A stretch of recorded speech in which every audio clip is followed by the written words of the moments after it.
Hola Daniela, buenas tardes. Estamos transmitiendo desde Fundación Columbia por Facebook, por Instagram y por Zoom. Así que te damos la bienvenida.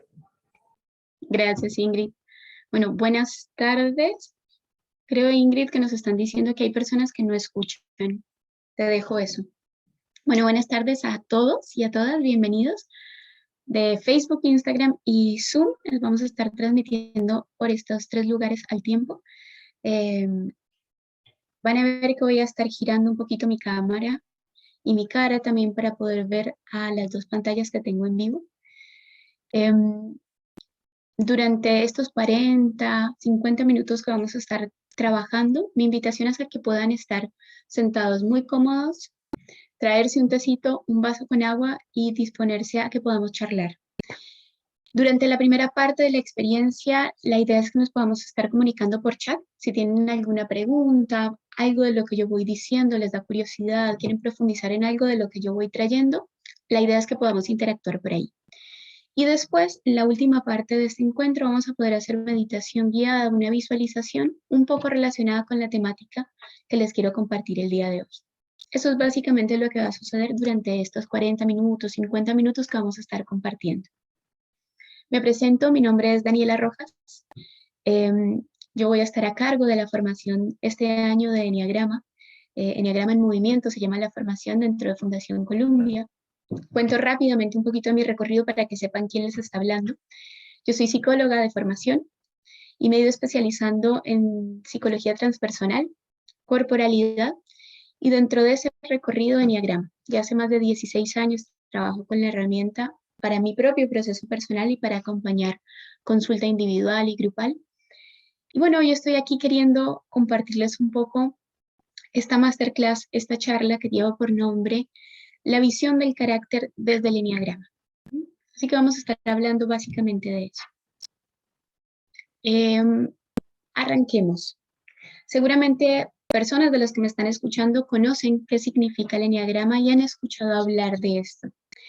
Pero me parece importante arrancar con una definición, por lo menos desde mi mirada, cómo nos vamos a acercar. Y para quienes nunca han escuchado qué significa Enneagrama, bueno, bienvenidos también. Yo me formé y fui trabajando a lo largo del tiempo desde la línea del Enneagrama de Claudio Naranjo, que es un psiquiatra chileno que murió hace muy poco tiempo. Y a mí me gusta mucho una definición que él tiene de Enneagrama, y él dice que el Enneagrama es una construcción geométrica simbólica. Para los que aceptaron esta invitación, seguramente vieron el flyer. En el flyer había un símbolo geométrico.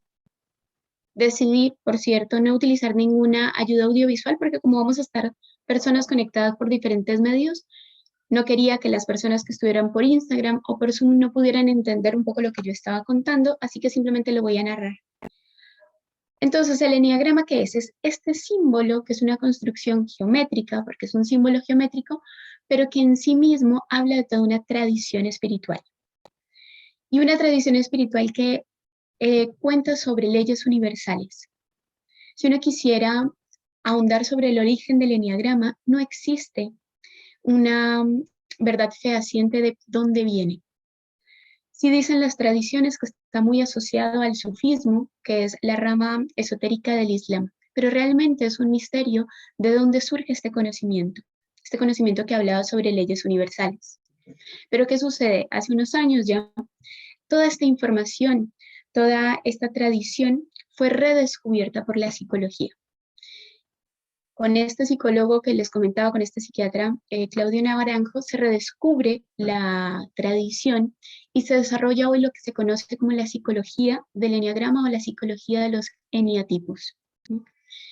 Y se convierte o realmente se transforma, se amplía en un mapa, perdón, psicoespiritual que hoy está al servicio de comprender cómo construimos nuestra personalidad, cómo llegamos a formar nuestro carácter, cuáles son estas maneras más típicas, más fijas, más repetitivas que tenemos para definirnos a nosotros, a nuestros vínculos y a la realidad. Realmente sirve como un camino de autoconocimiento, yo lo llamaría como regreso a casa. Comparto algunas ideas básicas. El enneagrama como es esta figura geométrica, que es un círculo con una especie de estrella de 9 puntas, lo que hace es definir 9 tipos de caracteres, 9 tipos de personalidad o 9 tipos de egos. Para esta charla y en general, ego, personalidad o carácter, lo voy a referir como si fueran sinónimos. Y describe estos 9 caracteres en los cuales los seres humanos nos podemos identificar, como si este proceso de armar nuestra persona, nuestro yo, pudiera definirse en estas como 9 formas de hacerlo. El eneagrama es una herramienta sumamente profunda que tiene diferentes niveles de comprensión y una profundidad muy amplia. Va a depender de nuestra orientación filosófica, de nuestra forma de acercarnos a la herramienta, la profundidad que logremos darle. Existen muchísimas líneas de estudio del eneagrama. Hay muchas que se centran simplemente como en una descripción de la caracterología de cada eneatipo, ¿no? Como si fuese una reducción a un inventario de características. A mí me gusta trabajar el eneagrama desde otro nivel de profundidad. Es por eso que justamente la temática de esta masterclass no es la que suele ser, que es la descripción de los 9 eneatipos, ¿no? Primero porque para quien esté interesado puede encontrar muchísima información en internet, muchísima información en libros, hay mucho material sobre la descripción que hace la caracterología de estos 9 eneatipos. Pero hoy quise compartirles un paso antes, que de mi criterio es muy importante, que es charlar y entender cómo llegamos a construir un carácter, por qué los seres humanos pasamos por ese proceso, en qué consiste ese proceso. Tener un carácter, ¿qué significa? ¿Cuáles son las limitaciones también? Como que podamos tomarnos este tiempo para definir qué significa carácter, cómo se construye, cuáles son sus limitaciones y qué hago con mi propio carácter. Así que de eso se va a tratar esta masterclass. Dicho esto, sabiendo que el eneagrama es este mapa psicoespiritual, necesitamos empezar a pensarnos el carácter como un proceso universal, necesario y evolutivo. ¿A qué me refiero? Todos los seres humanos, cuando nacemos, pasamos por un proceso biográfico, ¿no? Nacemos en un contexto, en una familia, en una cultura, en una tradición. Y todo ese contexto ayuda a construir lo que se va a definir como mi personalidad o mi carácter.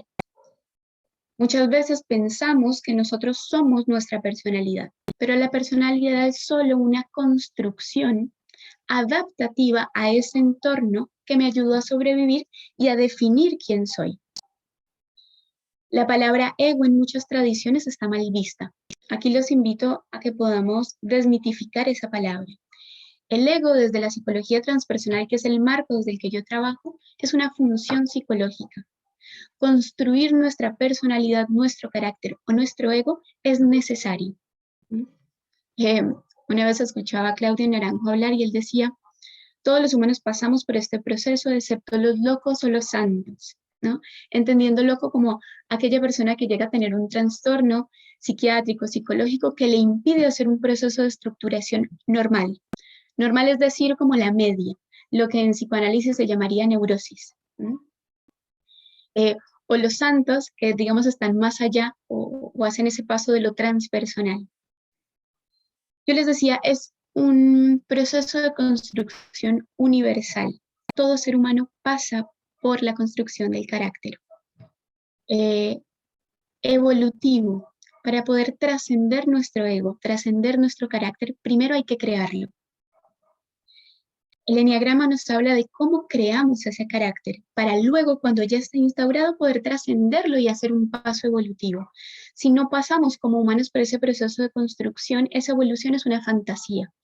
Por eso siempre decimos que cuando hablamos de espiritualidad, sin un proceso terapéutico que lo acompañe, estamos hablando de fantasías. Casi todas las tradiciones espirituales hablan de la gran caída, hablan de la pérdida del contacto con el ser, hablan de la pérdida del contacto con lo óntico, con lo que había antes de nuestro condicionamiento, de quién soy más allá de mi propia identidad.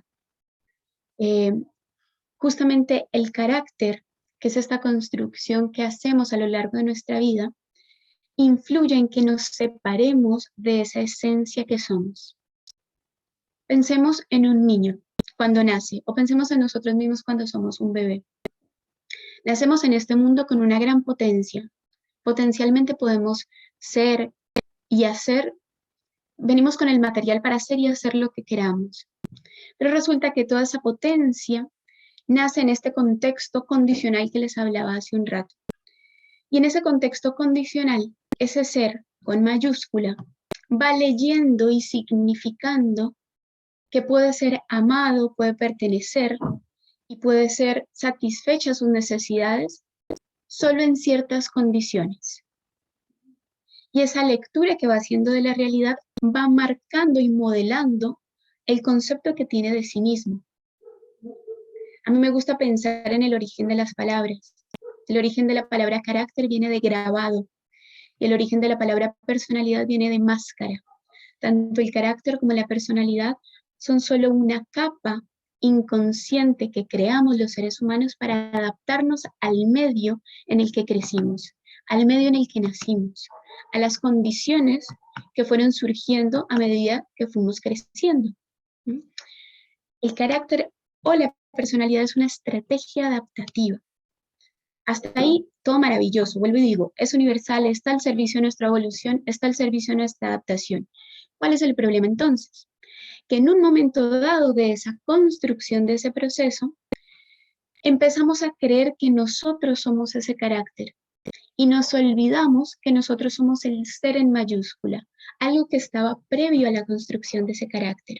Entonces nos empezamos a identificar con una simple estrategia adaptativa, que es una reducción de todo el potencial que yo puedo hacer. Y ahí viene el gran problema. Cuando nos olvidamos, y nos pasa absolutamente a todos porque es un proceso inconsciente, que somos algo más que nuestras tendencias repetitivas en cuanto a lo que yo creo de mí o creo de los otros o de la realidad.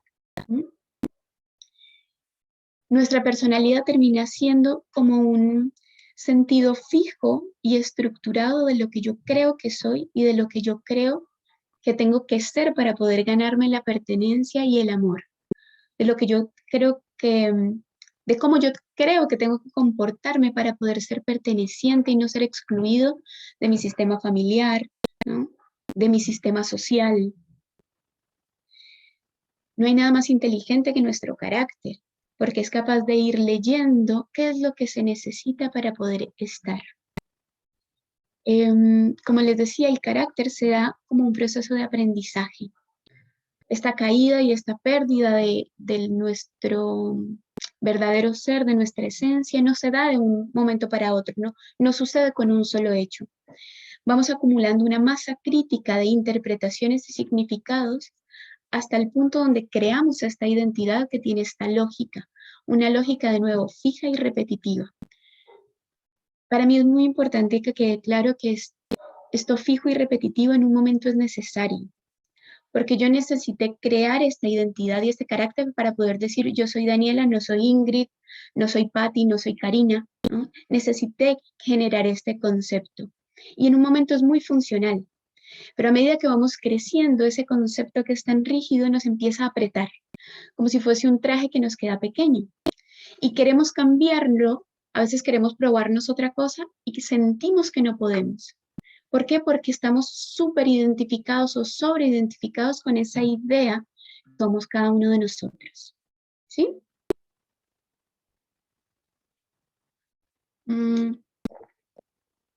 Recuerden que si tienen preguntas pueden ir escribiendo. Las chicas me ayudan leyendo el chat también o el Instagram. Si hay algo de lo que les voy comentando que les genera duda o curiosidad. Entonces, ¿qué es lo que terminamos creando en nuestra historia y con nuestra biografía? Nuestra propia película casera de quién soy.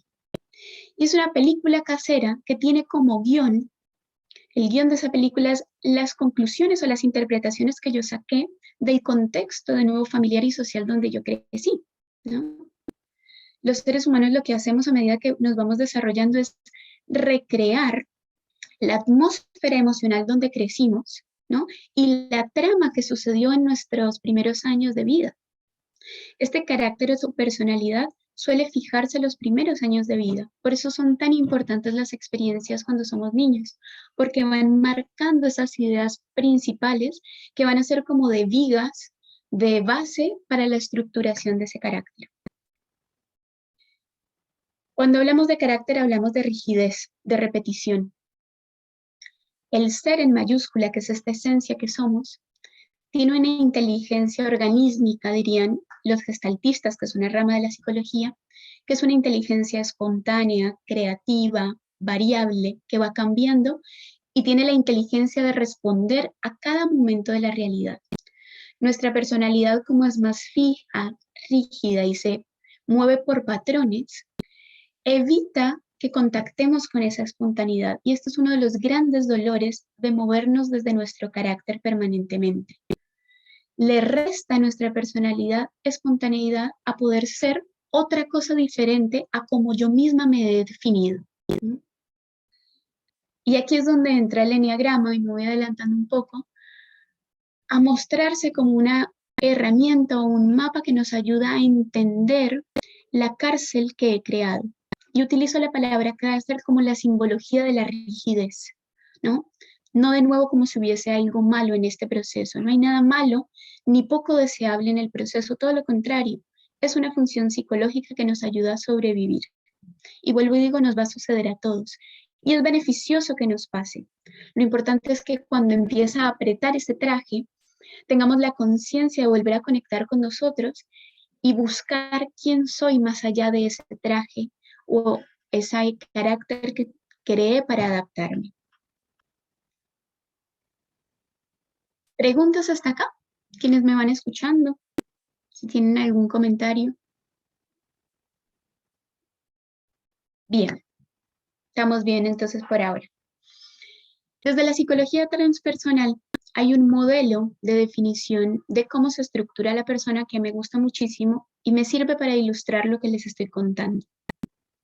Los invito a que quienes están presentes puedan pensar en una estructura, una esfera que tiene 3 círculos concéntricos, ¿sí? Como si estuviéramos pensando en un núcleo, en una esfera que lo recubre y en una segunda esfera que recubre las 2 primeras. Para aquellos que sean más visuales, imagínense una mamushka, ¿no? ¿Han visto las mamushkas, estas muñecas rusas? Bueno, es algo similar. Estas muñecas rusas son muñecas en madera que contiene una a la otra, ¿no? Entonces nos vamos a imaginar como si fueran 3 mamushkas, una más pequeñita en el centro, el núcleo, una segunda que recubre y una tercera que es la más visible. Es la misma idea de modelo. Podemos pensarnos, los seres humanos, como si nuestro yo estuviera estructurado por capas, principalmente por esas 3. Esta primera capa, que sería la muñeca más pequeña o el círculo más interno, la vamos a llamar núcleo. Núcleo primordial, lo vamos a llamar ser con mayúscula, lo vamos a llamar naturaleza originaria. Tiene diferentes nombres según la tradición. Verdad óntica. Y este núcleo centro va a representar justamente esa esencia que nace o encarna. Es decir, todos nosotros cuando nacimos. Es lo que existe antes de que empiece el condicionamiento en nuestra biografía. Esta naturaleza o ser es potencia pura, es creatividad, es espontaneidad, es posibilidad, es toda una energía, es no condicionamiento. Pero resulta que este ser nace en un contexto, les decía, un contexto familiar, un contexto social, va a un colegio, tiene ciertos padres que también pasaron por un condicionamiento, es decir, que también se sobreidentificaron con un carácter y olvidaron que éramos este ser, ¿no? Este núcleo. Y entonces, ¿qué le empieza a pasar a este ser en mayúscula? Empieza a hacer recortes, empieza a censurar, empieza a bloquear, ¿no? A achicar o a exagerar ciertas características de esa potencia para poder adaptarse y responder. Doy un ejemplo muy simple. Imagínense un niño o una niña que nace en una familia donde el error no es algo posible, donde el error no es algo bien visto, ¿no? Donde cometer errores implica un castigo, implica un reto, un regaño, que empieza a generar a nivel inconsciente este ser una noción donde cometer errores no es posible. Empieza tal vez, ¿no? Porque esto es muy subjetivo, pero tal vez en este ejemplo, a rigidizar su conducta y a empezar a preocuparse por la perfección, por no poder cometer errores. ¿No? Y esto desencadena en muchas otras características. Antes de llegar a generar una conducta que evite cometer errores, este ser vivencia probablemente una fuerte sensación de no ser suficiente, no estar a la altura, experimentar, mucho miedo de no poder pertenecer si efectivamente llega a cometer esa falta que para ese sistema es incometible. ¿Mm? Doy solo el ejemplo con el error, pero también puede pasar con, imagínense ahora un niño que nace en un sistema familiar, por ejemplo, con muchísimos hermanos, o con algún miembro de la familia enfermo, con algún contexto donde toda la atención de esos padres o de esos progenitores tenía que dirigirse a una situación. Ese niño probablemente puede experimentar que sus necesidades no eran tan importantes, que ya había suficiente, dirían aquí en Argentina, quilombo, ya había suficiente dificultad en el afuera, que preocuparse por suplir sus necesidades no es prioridad. ¿Qué puede experimentar ese ser? Primero, muchísima angustia, muchísimo dolor. Lo mío no es tan importante. Y entonces volvamos a las mamushkas y a la figura que les proponía. Tenemos el núcleo, aparece la segunda capa de construcción del ego. Y esta segunda capa, en psicología transpersonal lo llamamos estado de pérdida. Esta capa también es el ego, pero es una capa que casi no vemos hasta que llegamos a experiencias muy dolorosas, ¿no? O cuando entramos en un proceso terapéutico la empezamos a ver. Y es una segunda capa donde la experiencia de la persona es muy dolorosa. En esa segunda capa todos experimentamos miedo a no ser suficientes, miedo a no poder pertenecer, miedo a ser excluidos, sensación de no haber sido amados como lo necesitábamos.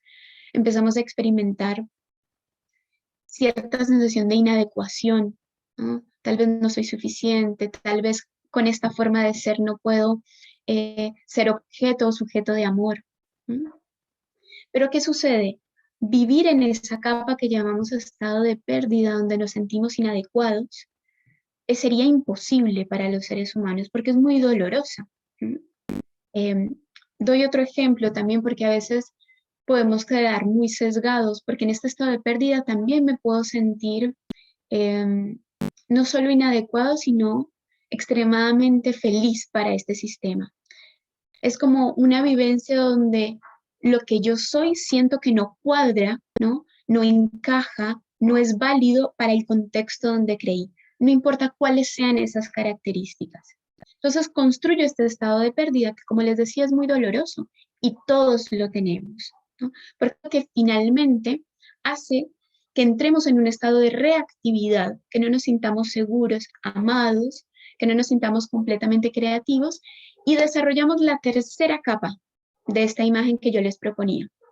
Tenemos el núcleo, el estado de pérdida que recubre ese núcleo y finalmente tenemos una capa externa que vamos a llamar estado compensatorio. Este estado compensatorio, como su nombre lo indica, no es otra cosa que lo que desarrollamos para compensar esa sensación de inadecuación que tenemos, esta sensación de no ser suficiente que tenemos, estos miedos profundos a no cumplir tal cosa o a cometer el error o a no ser aceptado. Entonces tenemos que desarrollar algo que se vea más lindo, algo que sea más aceptable, algo que sea menos odioso para poder pertenecer y relacionarnos. Y este estado compensatorio no es otra cosa que la última capa de cómo nos presentamos ante el mundo. Paréntesis, Dani, y entonces esto que tiene que ver con el eneagrama. El eneagrama entonces, ¿qué es? Es un mapa que nos ayuda a comprender las diferentes posibilidades en que hacemos este proceso.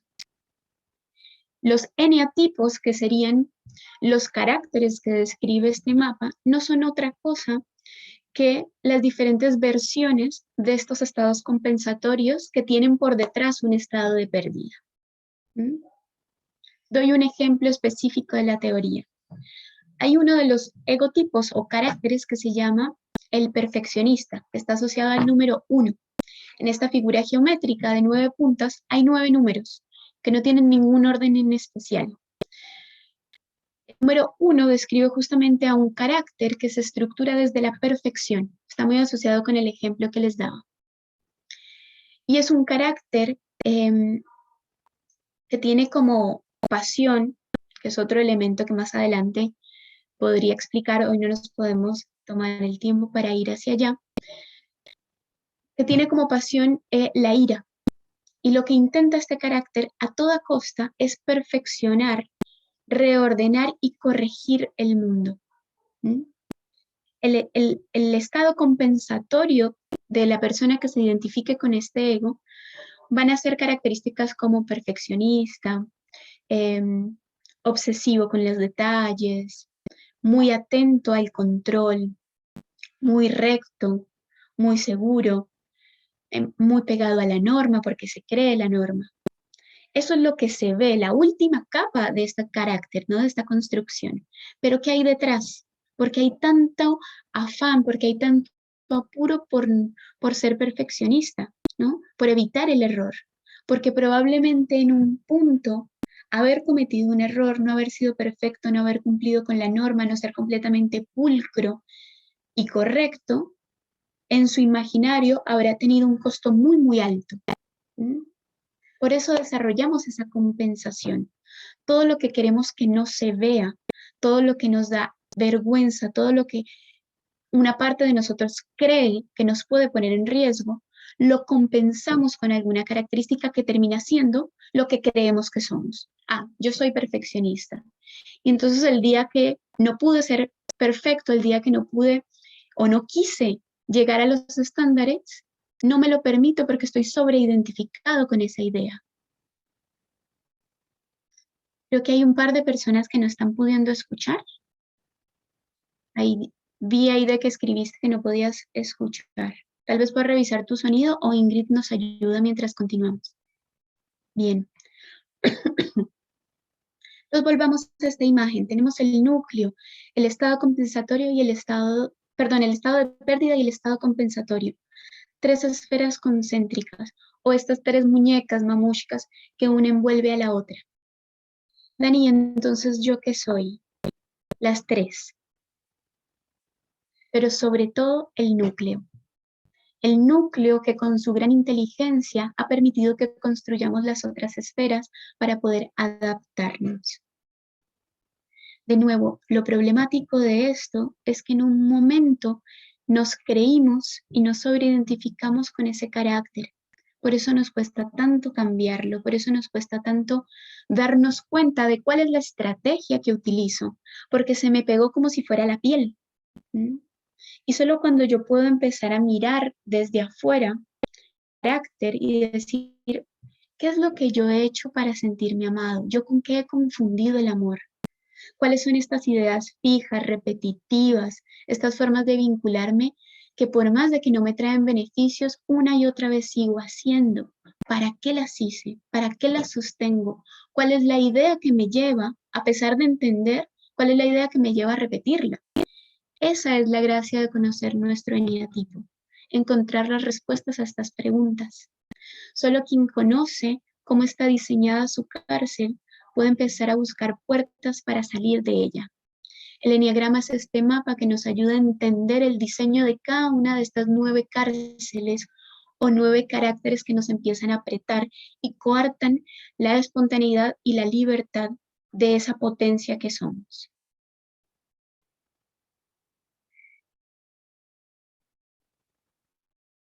Es bien importante empezar a vincularnos con esta experiencia desde la curiosidad y la neutralidad. Si nos acercamos a nosotros mismos con vergüenza, con juicio sobre nuestro estado compensatorio o eneatipo, sobre nuestro estado de pérdida, nuestros miedos o dolores, lo único que vamos a lograr es rigidizar más estas conductas, estar aún más en sensación de alerta. Por el contrario, cuando nos acercamos con curiosidad a entender cuál fue la estrategia adaptativa, ante qué nos adaptamos, cuál fue la realidad en la que viví, con mucha más compasión y libertad puedo empezar a generar como perforaciones o caminos que me lleven de nuevo al contacto con ese ser. Quiero leer el chat porque hay alguna pregunta. Karina dice, ¿el conocimiento nos ayuda a salir de ese problema? Es decir, el origen. Gracias, Karina, por tu pregunta. Primero, no es un problema. Se vive y se siente como un problema, pero no es un problema. Hay algo que yo siempre les comparto a mis consultantes cuando estoy en proceso individual y es, antes de querer cambiar algo en nosotros, en nuestro carácter, hay que empezar por entenderlo, honrarlo. Y luego, cuando hacemos ese proceso de comprensión, con mucha naturalidad algo empieza a flexibilizarse.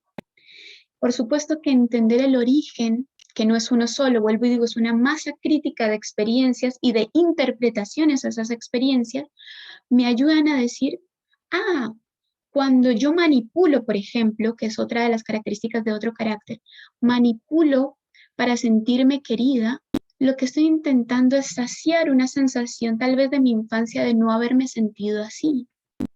Y hoy adulta puedo decir, tal vez ya no necesito seguir manipulando porque hoy tengo otros recursos, hoy crecí, tengo que duelar ese anhelo de no haberme sentido tal cual como necesité, como esa niña necesitó. Pero hoy adulta puedo empezar a buscar otras estrategias de relación que tal vez no necesiten de ese patrón fijo.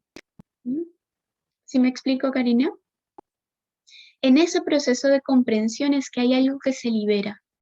Podemos empezar a contactar, decir, ok, puedo entrar en relación y puedo hacer pedidos más directos y no tengo que manipular, ¿no?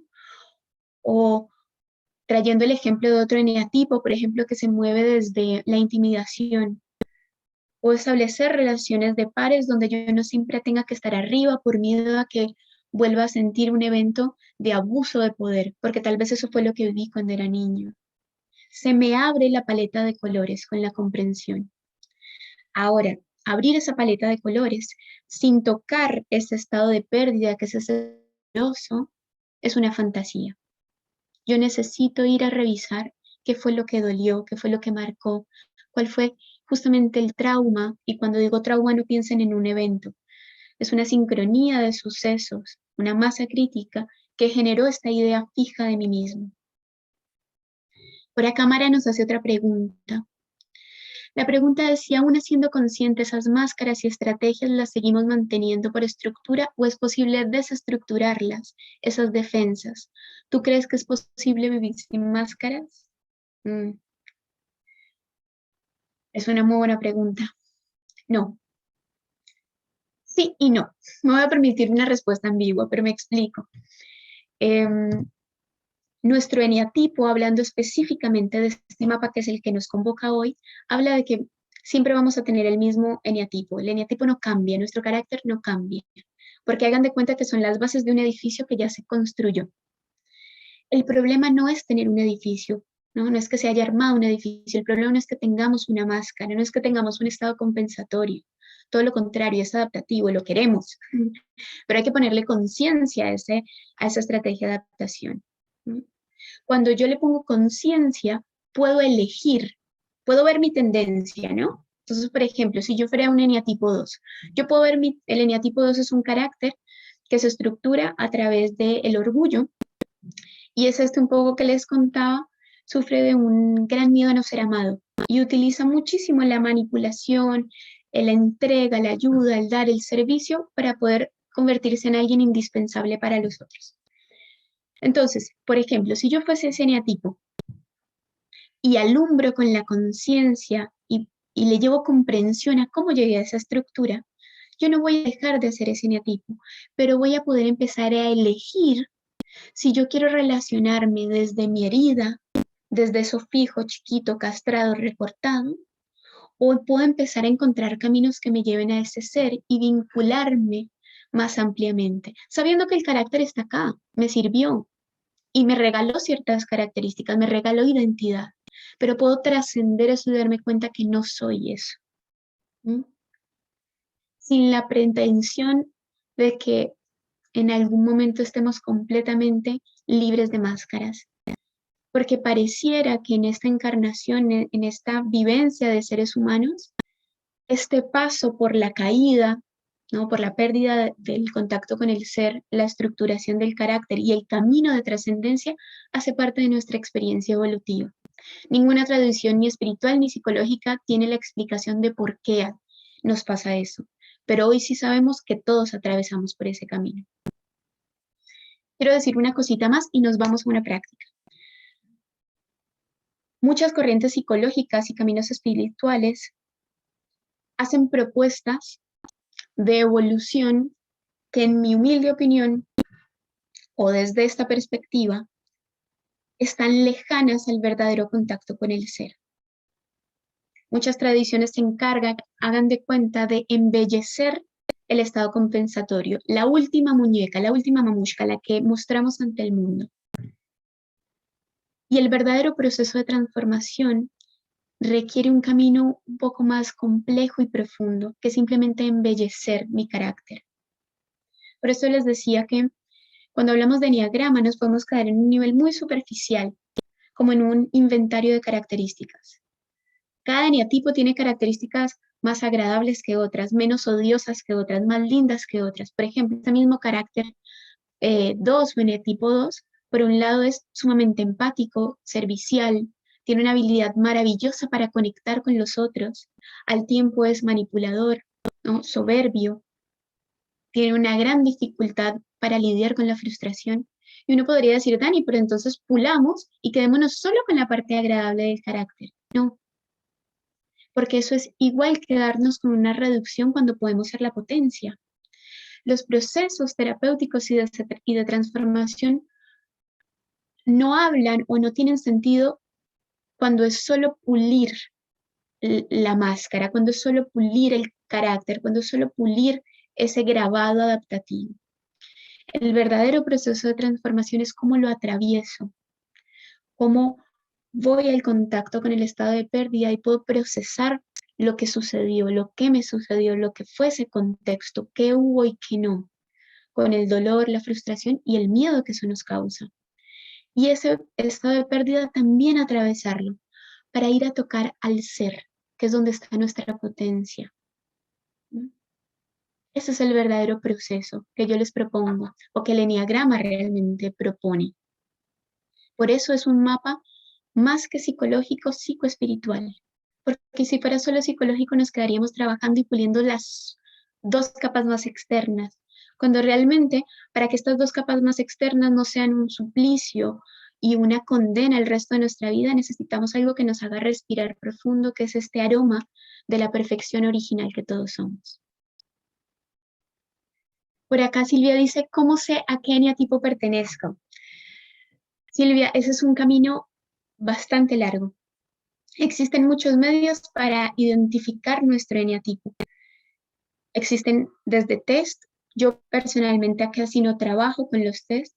Prefiero un proceso de exploración acompañado o por un terapeuta o por un especialista en el tema, o mismo el proceso autodidacta de empezar a leer y empezar a empaparte en cada uno de los eneatipos. Porque solo con un proceso de autoconciencia muy honesto, de ir viendo cuál es el origen de las cosas, por qué hago lo que hago, qué es lo que hay detrás de mis comportamientos, cuál es mi verdadero miedo, es que yo voy a poder ubicarme o identificarme con alguno de estos tipos. Hoy, esta masterclass justamente no iba direccionada a hablar de esos tipos. El 26 de este mes vamos a tener otra masterclass donde voy a empezar a tocar la definición de cada eneatipo, pero pueden empezar a buscar información. Ya leer sobre cada carácter puede empezar como abrir una puertita para ese trabajo de identificación. Por acá dice Melina, ¿por qué se dividirá en 9 tipos? Esto hace parte de los misterios del enneagrama. Esto hace parte del no terminar de conocer cuál es el origen y de qué habla. Pero las tradiciones espirituales y cuando la psicología hace este redescubrimiento y esta reinterpretación, habla de 9 pasiones básicas, no me quiero ir por ahí porque sería muy profundo, pero habla de 9 pasiones básicas que originan estos 9 caracteres. Uno podría pensar, cualquier persona que escuche esto por primera vez, que es muy reduccionista. ¿Todos los seres humanos tan solo en 9 caracteres? Sí y no. Sí, como si fuese lo más básico, pero luego el eneagrama en esta figura geométrica tiene muchos niveles de profundidad, dinámicas internas, interrelaciones, subtipos, ¿no? Que hacen mucho más complejo tan solo 9 cascaritas, ¿no? 9 formas básicas en las que se estructura el ego. ¿Qué recomiendo como lectura? Yo soy seguidora, como les decía, de Claudio Naranjo, así que toda la literatura de Claudio Naranjo para mí es el camino para entrar, desde Carácter y Neurosis, que es uno de sus principales libros. Por acá tengo El Eneagrama de la Sociedad, es otro muy buen libro que recomiendo. Hay una autora que me gusta mucho también que se llama Sandra Maietri, tiene un libro que se llama La Dimensión Espiritual del Eneagrama, ¿no? Ahí con esos 3 libros tienen para empezar a leer. Hay muchos videos también de Claudio Naranjo que pueden empezar a profundizar. Voy con la última pregunta y nos vamos hacia la práctica. Entonces, por acá dice Micaela, saber nuestro eneatipo nos permite conocer nuestro lado luz y nuestro lado sombra para potenciarnos. ¿Para qué más podríamos utilizarlo además del autoconocimiento? Mira, Micaela, hay algunos autores del eneagrama que lo plantean así, como si nuestro eneatipo nos mostraran la luz y la sombra. Yo prefiero verlo desde otro lugar. El carácter, pensémoslo como si fuese un listado de características neutrales. Hay unas más lindas que otras, pero no lo llamemos luz y sombra porque si no tendríamos que pensar en una visión muy dicotómica de bien y mal, luz-sombra. Pensémoslo como un listado de características, que más allá de si son agradables o no, necesito verlas como una reducción de lo que soy. ¿Por qué? Porque son fijas y repetitivas. Entonces, para lo que me sirve conocer mi eneatipo es para adentrarme en esa película interna que me he contado. Cuando yo me doy cuenta cuál es mi película, puedo salir de ella y utilizar toda la paleta de colores. No importa si son más agradables o menos agradables esas características. ¿Para qué más puede servir aparte del autoconocimiento? A mí se me ocurre la palabra libertad, para sentirnos más libres, para sentirnos más auténticos, para dejar de intentar satisfacer esta incomodidad de la existencia, este sinsentido que tanto aparece, este vacío existencial que es como esta condición humana que lo intentamos llenar con lo que creemos que lo va a llenar. Atención, reconocimiento, fortaleza, más amor de los demás, pertenencia por fin. Y no nos damos cuenta que lo único que puede llenar esa sensación de vacío, de preguntas existenciales, es acordarnos sobre nuestra verdadera naturaleza. Acordamos que nosotros somos ese ser en mayúsculas, somos el universo mismo. Solo cuando conectamos con ese estado de profundidad es que podemos realmente vivenciar cierto alivio a sufrimientos psicológicos con los que vamos a lidiar toda la vida. ¿Podrías repetir los autores? Dice por acá Rita, por supuesto, Rita. Claudio Naranjo como principal exponente desde la línea que yo trabajo. Y Sandra, por aquí tengo su apellido, Maietri. Bien, quiero invitarlos a hacer una práctica. Sé que han estado todos, gracias Ingrid por escribir ahí. Sé que han estado todos muy atentos a la teoría y nos podríamos quedar horas porque por lo menos para mí resulta apasionante. Pero quiero invitarlos a vivenciar desde una práctica qué es esto de nuestras 3 capas.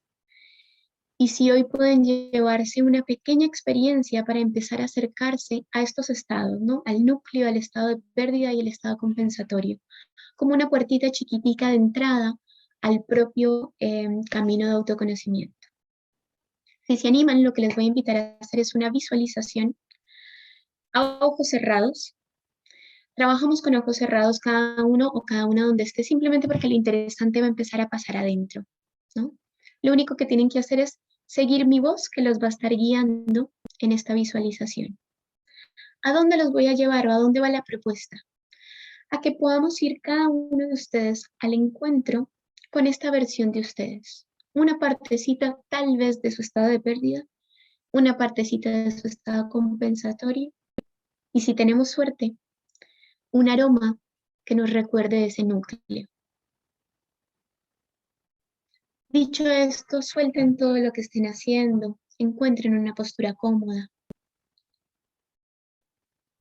Tómense unos segundos para ubicarse en sus asientos, para dejar que el cuerpo sea sostenido por el lugar donde están sentados. Entréguenle peso. Dejen de a poco que los ojos se vayan cerrando. Si para alguien que me está oyendo o viendo esto es muy incómodo, no se esfuercen a cerrar los ojos, pero simplemente saquen la mirada de la pantalla y sigan simplemente el sonido de mi voz.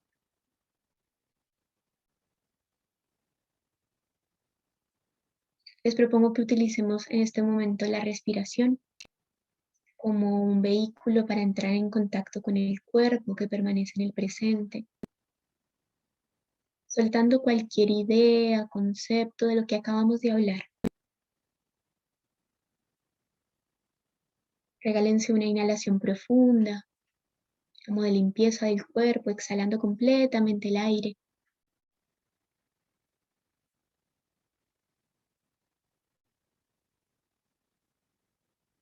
Y empiecen a registrar cómo la mente de a poquito se va estabilizando, calmando y entregando a esta experiencia.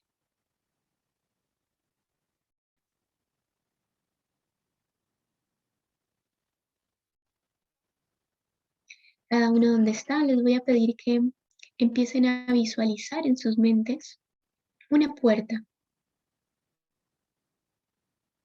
Detrás de esta puerta que van a cruzar solo a mi señal, van a ir al encuentro con un aspecto de ustedes, como si fuese una versión de ustedes que representa un miedo muy profundo. No lo piensen, confíen que una vez cuando crucemos esa puerta, que vuelvo y digo, solo a mi señal lo van a hacer, va a aparecer ahí. Va a aparecer justamente una versión de ustedes que represente un aspecto que no les gustaría que los demás se enterasen. Una versión de ustedes que preferirían que quedara en la oscuridad. Un miedo a no ser suficiente, un miedo a no ser sujeto de amor, un miedo a ser inadecuado. Todos estos son miedos humanos, pero seguramente hay uno que hoy por lo menos tiene más fuerza para cada uno.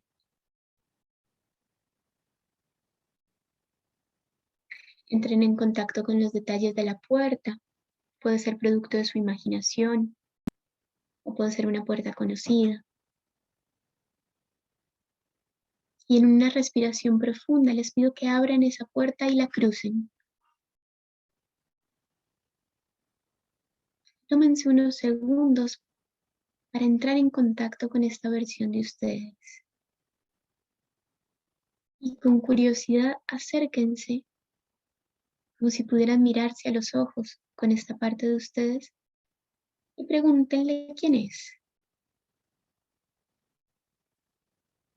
¿Cuál es este profundo miedo que habita en mí? ¿De qué se trata? ¿En qué ocasiones ha aparecido? ¿Ante qué situaciones emerge?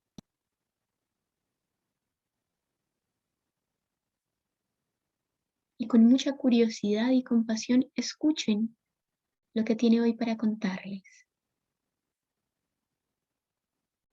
¿Cuál es ese aspecto de cada una y cada uno de ustedes que con tanta fuerza intentan ocultar? Que los hace sentir tan pequeños, tan vulnerables, que por más de que han pasado los años, las experiencias, hasta el trabajo, a veces todavía está ahí, agazapado.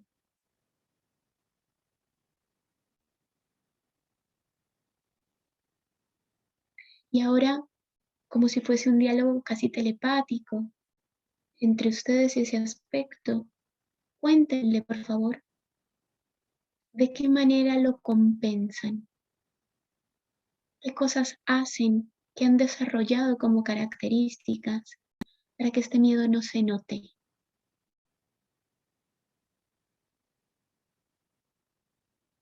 Tal vez si mi gran miedo es a no ser aceptada, a que no me quieran, he podido compensar volviéndome una persona muy complaciente, a la que le cuesta decir que no.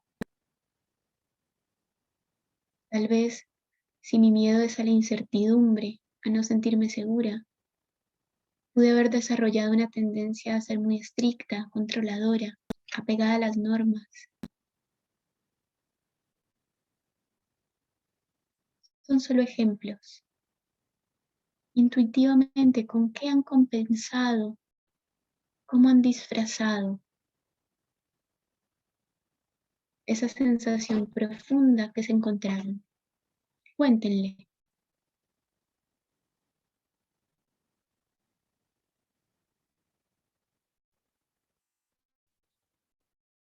Y con más curiosidad,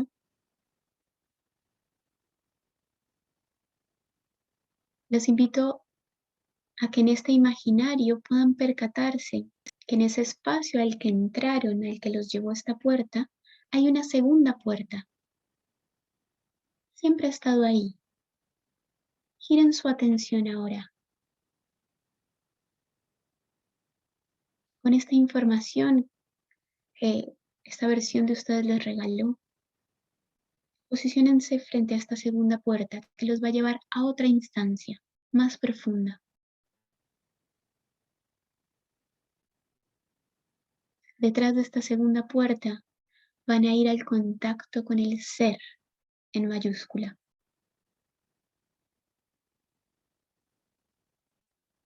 A ese estado previo a cualquier condicionamiento. Y la mejor representación de eso es nuestra primera infancia. Detrás de esta segunda puerta que también van a cruzar solo a mi señal, van a ir al contacto con la versión de ustedes cuando eran niños. A esa parte más inocente, todavía no condicionada. A esa parte vital, potencial y conectada con esa esencia primordial.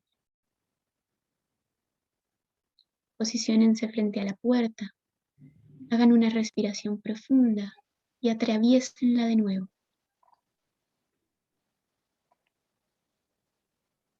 Tómense unos segundos para que emerja en su mente esta versión de ustedes niña, niño, probablemente sus primeros años. Y simplemente obsérvense, como si pudieran atestiguar por unos segundos la vida encarnada en este ser.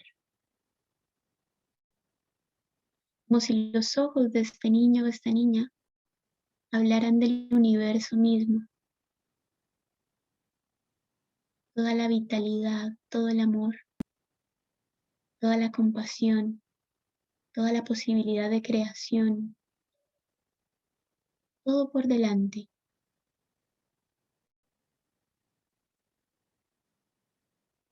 Como si ante su sola presencia pudieran experimentar la libertad, el contento de volver al origen.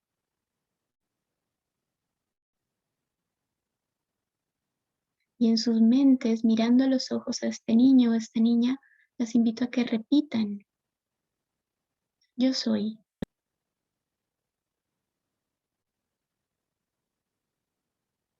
Más allá de lo que me asusta, de lo que temo, de lo que creo que no hubo, de lo que realmente no hubo, de lo que hago para que no se note, de lo que hago para creer que me doy valor. Recuerden que son esto, esa luminosidad y esa potencia latente a ser desplegada. Jamás nos desconectamos del ser, permanece latente para que lo vayamos a buscar.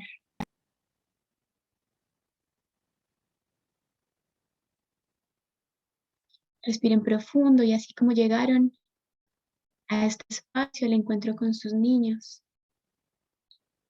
les invito a que empiecen a despedirse, como quien hace un viaje hacia atrás, sabiendo que puede volver ahí cuando lo necesite. Cierra la puerta, Dan el recorrido inverso, ven a ese aspecto de ustedes miedoso. Mírenlo con buenos ojos, porque habla de una parte de lo que son y tal vez nos acompañe toda la vida. Y van hacia atrás, cruzan la primera puerta, se cierra. Los invito a que hagan una respiración profunda. Simplemente puedan registrar la sensación con la que termina esta práctica, con cualquier información que esta pequeña visualización les haya regalado. Tal vez pistas por donde continuar la búsqueda. Vuelvan a sentir, por favor, el borde de su cuerpo, los apoyos que los tienen sostenidos. Hagan una rotación de hombros hacia atrás y hacia abajo. Y muy despacito vayan volviendo al momento presente, abriendo sus ojos. Bien.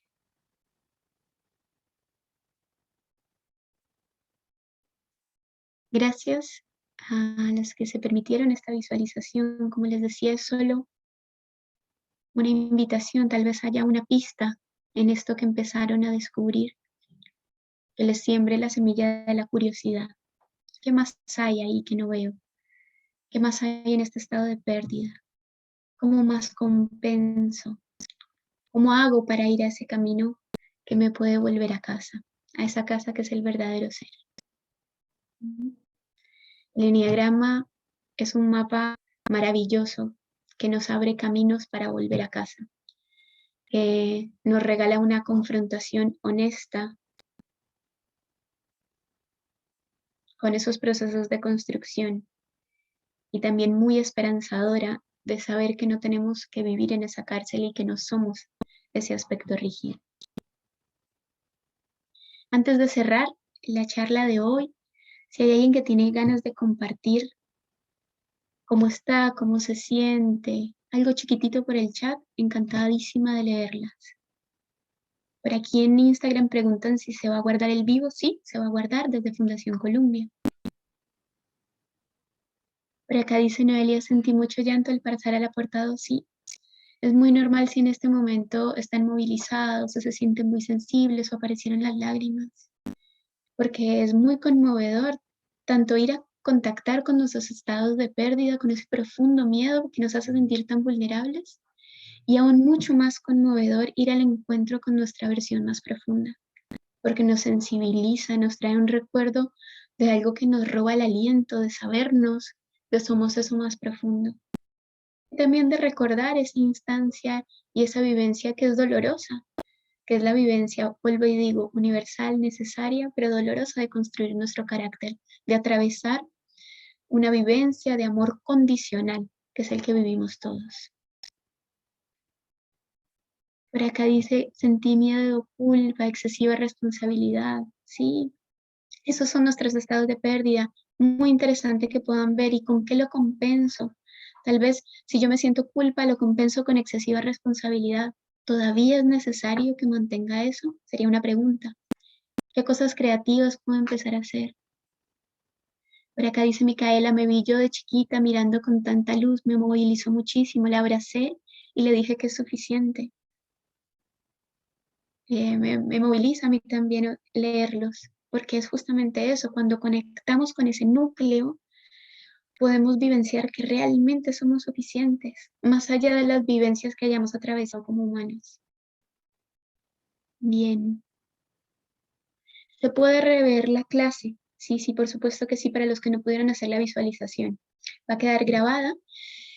Y si tienen ganas de sumarse y que sigamos charlando, seguir profundizando, 26 de abril, martes a esta misma hora, vamos a tener una segunda masterclass sobre otra temática. Vamos a estar hablando sobre los 3 cerebros que describe el enneagrama y vamos a hacer una revisión rápida sobre los 9 eneatipos y sus características.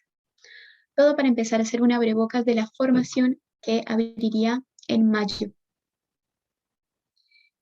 Muchísimas gracias por esto, gracias por sus compartires, gracias por la movilización, gracias por permitirse hasta las lágrimas, el llanto y sobre todo esta vivencia tan beneficiosa de recordar el aroma de lo que verdaderamente somos. Que tengan una hermosa noche. Muchísimas gracias. Hasta luego.